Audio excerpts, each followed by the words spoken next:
مستر حازم دلوقتي هيوريكوا كوليكشن الكرافتات عشان هو عايز، فهقولوا له حلو، اللي مش هيقول له حلو يا جماعه بصوا اقسم بالله.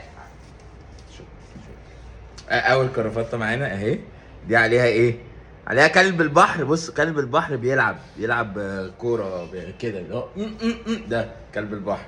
في واحده بقى، في واحده من التراث القديم كلاسيكيه لعشاق الكلاسيكي. انا بموت بقى في الحاجات دي عايزه لها قميص لون بني فاتح او مش بني بقى، لو كراميل اوف وايت، تاكل مني حته. بحبها جدا، بحبها. في بقى في دي خامتها بعشقها، تقيله.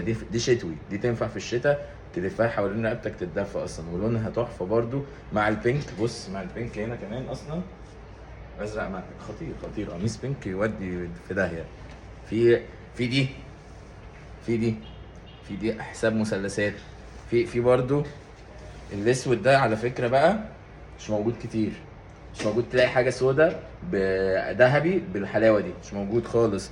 في دي مش لاقي لها قميص، مش لاقي لها قميص خالص، بس هي فيها حاجه يعني. دي فيها حاجه. في واحده في انا بعشق الزرقاء دي برضو، ازرق في احمر بص حاجه من القديم الجميل ده. في كمان معلش في دول. الصفرة دي انا لبستها في حلقه، مش عاجبه مالك، دي مش عاجبه مالك، بس دي ايه؟ زهرة الخشخاش. دي لوحه مهمه، دي مش اي لوحه.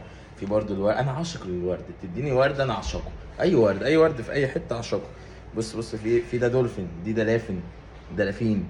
انا احب عالم البحار، لو كلب بحر دلافين اتنين دول بتلبسوا مع بعض تعمل حلقه تحفه. كان في واحده عربيات سباق عربيات حلوه، انا بس مش لاقيه. وريني كده. كان في واحده سباق عربيات هنا، راحت فين؟